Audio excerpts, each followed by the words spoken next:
लेकिन 90 में भारतीय जनता पार्टी ने कर्जा माफी जैसे जो वादे किए थे और अन्य वादे किए थे, उन्होंने 50% भी वादे पूरे नहीं। मैं इसमें बीच में कहना चाहूंगा कि भारतीय जनता पार्टी ने जो कहा वो किया। सीधी सी बात करना चाहते हैं, क्या 8 से 10 घंटे किसान को बिजली दी गई?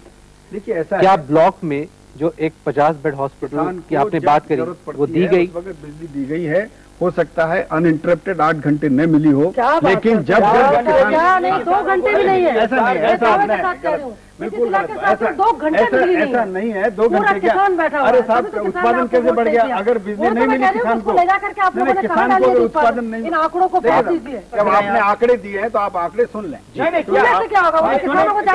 तो मैं जानता हूँ इस बात को भी आप सुनना पसंद नहीं करेंगे, क्योंकि वो आपके अगेंस्ट में जाता है। आप खाली हल्ला मचा करके विकास नहीं हुआ, विकास नहीं हुआ, उसका हल्ला मचा रही। इस कार्यक्रम के माध्यम से हमने आम जनता की आवाज राजनेताओं तक पहुंचाने की कोशिश भी की। उनके सवालों के बीच छुपी उनकी बेचैनी, उनका दर्द, उनकी बौखलाहट और उनका आक्रोश लाख छुपाने के बाद भी साफ नजर आता रहा। जहाँ तक एक नेता किसी भी पार्टी का इलाज कराने अमेरिका जाता है और लाखों रुपए हमारे खर्च करके आता है हिंदुस्तान की जनता के, उसका जवाब तो हिंदुस्तान की जनता को देना चाहिए या उसकी सूचना देनी चाहिए कि नहीं? बिल्कुल देना चाहिए। तो नहीं देते आप लोग। कुमार मंगलम जी, आपने अभी थोड़ी देर पहले आम आदमी की बात की थी। आम आदमी वो आदमी जिसको आप लोग ये कहते हैं कि हम तुम्हें मुफ्त बिजली दे रहे हैं, लेकिन उसको बिजली मिलती ही नहीं है। तो मेरा सिर्फ एक सीधा सा सवाल है आप सभी से, आपसे भी और सालवे जी से भी और मौला जी से भी, कि उस आदमी के पास आप कितनी सदियों में बिजली पहुंचा सकते हैं? जोगी साहब, जब भी गठबंधन की सरकार गिरी है उसके केंद्र में आप ही रहे हैं, क्या आप स्थायित्व नहीं चाहते दूसरी सरकारों से? देश की जनता बार बार चुनाव नहीं चाहती। हम इतने अमीर नहीं हैं और दिमागी तौर पे भी हम आपको बार बार झेलने के लिए तैयार नहीं हैं। इसलिए ये 2000 जो लिखा हुआ है, कम से कम आज इस कार्यक्रम के माध्यम से तीनों बैठे हैं आप लोग इस संसद के कर्णधार, और ये बता दीजिए कि इससे पहले चुनाव नहीं होने। हमें लगातार आपके ढेर सारे उत्साहवर्धक पत्र भी मिलते रहे हैं। हमारी कोशिश रही है कि हम अपने कार्यक्रम को आपके सुझावों के मुताबिक बनाएं। मुद्दा चाहे रहा हो राजनीतिज्ञों का या नौकरशाही के उत्तरदायित्व का, या फिर राजनीतिक स्थायित्व का, या राजनीतिक पार्टियों की संसद में भूमिका का, ये सभी सवाल हमने आपके सुझाव पर अपने कार्यक्रम में उठाए। एजेंडा 2000 के बारे में दर्शकों की कुछ प्रतिक्रियाएं। The program of Agenda 2000 under the GTV is a very interesting and informative program.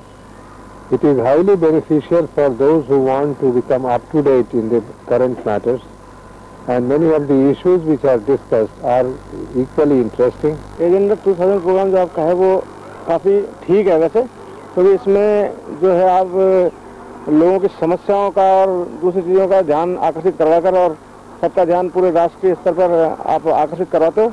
अच्छा प्रोग्राम है। एजेंडा 2000 बहुत अच्छा लगता है। अभी चुनाव के समय जो आपका आया था, असेंबली चुनाव में जो मुद्दे उठाए गए थे वो हमें बहुत अच्छे लगे। एजेंडा 2000 काफी प्रभावी कार्यक्रम है और काफी एजुकेटिव है। लोगों को ज्वलंत समस्याओं पर पक्ष विपक्ष सभी तरह के पक्षों के विचार जानने का और उसके समाधान का भी और अवसर मिलता है। हम चाहते हैं कि जहाँ ये कार्यक्रम नहीं आ रहा हो वो ये कार्यक्रम दिया जाए। इससे लोगों को बड़ा फायदा पहुंचता है, क्योंकि ऑडियो विजुअल सिस्टम है, लोग देखते भी हैं, सुनते भी हैं।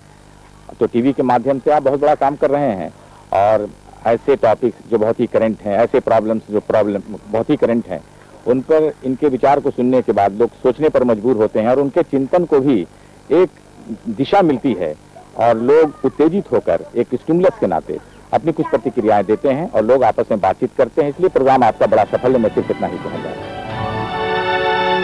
एजेंडा 2000 की आने वाली कड़ियों में हम कई नए सवालों को उठाने की कोशिश करेंगे।